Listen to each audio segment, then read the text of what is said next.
23 जनवरी एक ऐसी तारीख जो सिर्फ कैलेंडर का दिन नहीं बल्कि हिंदुस्तान की रंगों में दौड़ते जज्बे, साहस और बलिदान की पहचान है। आज नेता सुभाष चंद्र बोस की जयंती है। वो नाम जिसे लेते ही दिल में देशभक्ति अपने आप जाग उठती है। लेकिन जहां एक और उनका शौर्य इतिहास में अमर है, वहीं उनकी मृत्यु आज भी एक रहस्य बनी हुई है। भारत में हर साल 23 जनवरी को नेताजी सुभाष चंद्र बोस की जयंती पूरे सम्मान और गर्व के साथ मनाई जाती है। सुभाष चंद्र बोस वो क्रांतिकारी नेता जिन्होंने अंग्रेजों की नींव हिला दी, वो योद्धा जिन्होंने आजाद हिंद फौज बनाकर आजादी की लड़ाई को नई दिशा दी। उनका जोशीला नारा, तुम मुझे खून दो मैं तुम्हें आजादी दूंगा, आज भी हर हिंदुस्तानी की रगों में बिजली सा दौड़ता है। नेताजी का नेतृत्व, उनका साहस और उनकी रणनीति उन्हें देश के सबसे प्रभावशाली स्वतंत्रता सेनानियों में शामिल करती है। लेकिन इतिहास का एक पन्ना आज भी अधूरा है। कहा जाता है कि 1945 में एक विमान दुर्घटना में उनकी मृत्यु हो गई थी, मगर क्या सचमुच ऐसा हुआ था? उनकी मौत से जुड़े सवाल आज भी रहस्य बने हुए हैं और यही रहस्य नेताजी को इतिहास का सबसे बड़ा अनुसुलझा अध्याय बना देता है। इन्हीं मुद्दों को लेकर अकबरपुर चेतना के रेजिडेंट एडिटर मुकुटधारी मिश्रा ने विश्व हिंदू परिषद के जिला अध्यक्ष हृदयमणि मिश्रा से खास बातचीत की। चलिए सुनते हैं उन्होंने क्या कुछ युवाओं को संदेश दिया और इस दौरान क्या कुछ कहा। नेताजी सुभाष चंद्र बोस की जयंती आज है। युवाओं को क्या संदेश देना चाहेंगे आप? इस अवसर पर सर्वप्रथम मैं माँ सरस्वती, जो विद्या, बुद्धि, कला, कौशल, सृष्टि की देवता हैं, उनके चरणों में शत शत नमन करता हूँ। उन्होंने, नेताजी सुभाष चंद्र बोस, स्वामी विवेकानंद जी ऐसे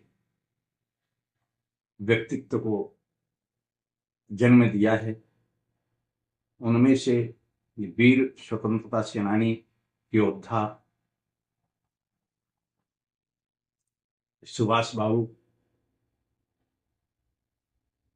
प्रमुख हैं। उनकी 129वीं जयंती है। उनके चरणों में शत शत नमन करता हूं। भारतीय युवाओं के लिए वे प्रेरणा के स्रोत हैं। आईसीएस होते हुए उन्होंने अंग्रेज सरकार की नौकरी नहीं स्वीकारी। उनका यह नारा बच्चों से लेकर बूढ़ों के ओठ ओठ पर है, तुम मुझे खून दो मैं तुम्हें आजादी दूंगा। ऐसा करके उन्होंने दिखाया भी। कांग्रेस में अध्यक्ष पद के लिए चुनाव हुआ, जिसमें पट्टा सीतारमैया उनसे भारी मतों से पराजित हुए, किंतु कुछ महान नेताओं के कहने पर यह पट्टा सीतारमैया की हार नहीं, मेरी हार है। उन्होंने उस पद को का परित्याग कर दिया। जहां उनके साथ किया गया व्यवहार लोकतंत्र की हत्या के रूप में ही जानी जाएगी।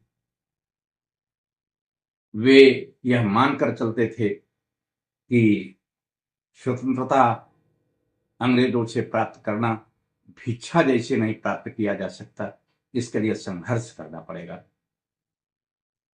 वे देश के अंदर ही नहीं, देश के बाहर